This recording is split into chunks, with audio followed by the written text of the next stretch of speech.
இப்போ நம்ம நெல்லிக்காய் ஊறுகாய் செய்ய போகிறோம். அதுக்கு நெல்லிக்காய் எடுத்து வச்சுருக்கோம், வெந்தயம் எடுத்து வச்சுருக்கோம், மஞ்சத்தூள், மிளகாய், பெருங்காயம், உப்பு, கடுகு, நல்லெண்ணெய் இதெல்லாம் வச்சுருக்கோம். இப்போ நெல்லிக்காயை வேக வைக்க போகிறோம். வேக வச்சு எடுத்துக்கோம். இப்போ நாங்கள் இட்லி பானையில் தண்ணி வச்சு தண்ணியில் போட்டு வேக வைக்காத தட்டில் வச்சு வேக வைக்க போகிறோம்.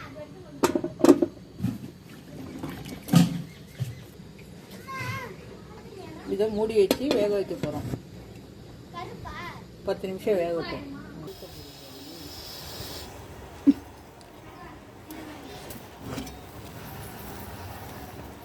நெல்லிக்காய் வெந்துட்டு எடுக்க போகிறோம்.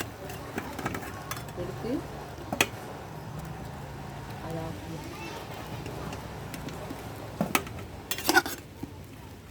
நெல்லிக்காய் வெந்துட்டு இப்போ எடுத்து ஆற வைக்க போகிறோம். அதுக்குள்ளே வறுக்க வேண்டிய ஜாமான வறுத்துருவோம். இப்போ தச்சு தாண்டிட்டு வரமிளகாய் போட்டு வறுப்போம். எண்ணெய் தேவையில்லை, சும்மா தான் வறுத்துப்போம்.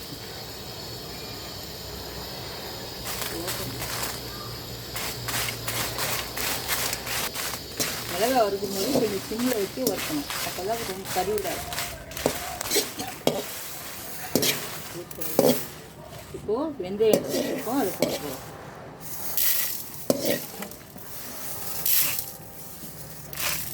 அதோடு சேர்த்து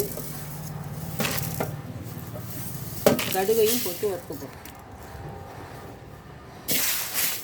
கடுகு வெந்தயம் போட்டு நம்ம இறக்கிடுவோம்.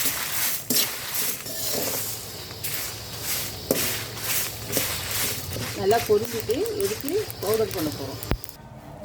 பாருங்க, நல்லா வெந்துட்டு இப்படி எடுத்தாலே தனித்தனியாக வந்துடும். இதுக்கு வந்து தண்ணியில் போட்டு தான் வேக வைக்கணும்னு இல்லை, இட்லி தட்டு மேலே வச்சு ஆவிலே வேக வச்சது. உதுத்து வச்சாச்சு. இனிமேல் வந்து ஊறுகாயை தாளிக்க போகிறோம். இப்போது எண்ணெய் ஊற்றுறோம், நல்லெண்ணெய் ஊற்றுறோம்.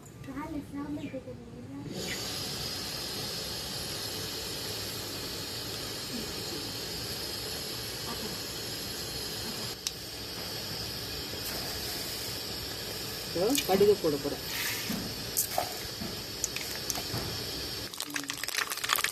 கடுகு எடுத்து பெருங்காயத்தூள் சேர்த்துக்கிறேன்.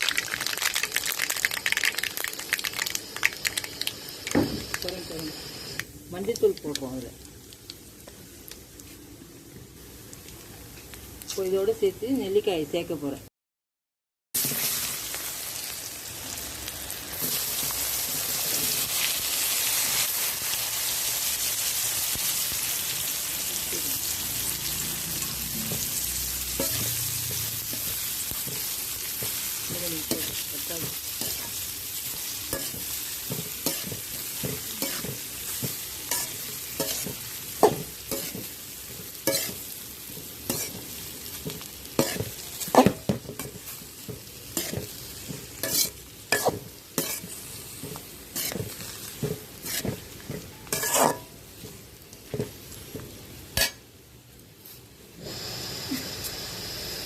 இது வந்து தேவையான உப்பு போட்டுக்கோ.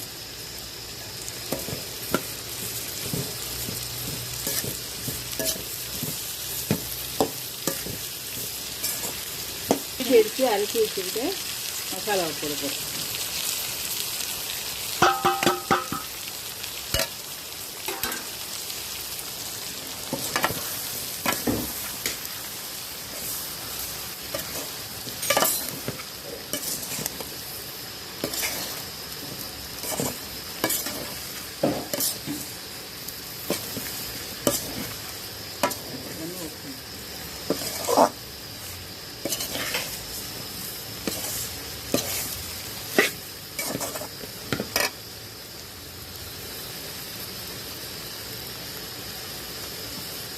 எண்ணெய் தான் நல்லா ஊற்றணும்.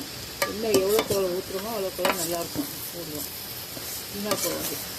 அதனால் ரொம்ப தான் செஞ்சுருக்கோம். அதனால் கொஞ்சம் வினிகர் சேர்த்துட்டா கொஞ்சம் நாளைக்கு வீணாக போகாது இருக்கும். சேர்த்துங்க.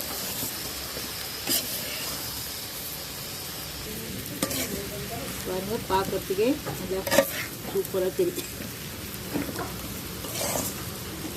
வந்து போட வேண்டியதில் நமக்கு தேவையானதாக போட்டுக்கணும். போடணும்னு கட்டாயம் கிடையாது.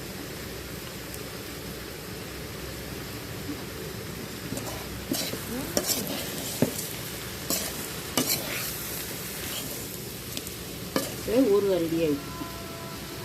ஊறுகாய் ரெடி ஆகிடுச்சு. இப்போ வந்து கொஞ்சம் கூட செஞ்சதுனால நான் வினிகர் சேர்க்க போகிறேன். இது ஆறுனதும் வினிகரை ஊற்ற போகிறேன். கொஞ்சமாக இருந்தால் நம்ம வினிகர் தேவையில்லை. நமக்கு இது கொஞ்சம் கூட செஞ்சுட்டோம், அதனால் வினிகர் ஊற்றிட்டா கொஞ்சம் நாளைக்கு கெடாது இருக்கும். செஞ்சு பாருங்கள். நீங்களும் இதே போல செஞ்சு பாருங்கள். அடுத்த வீடியோவில் பார்க்கலாம்.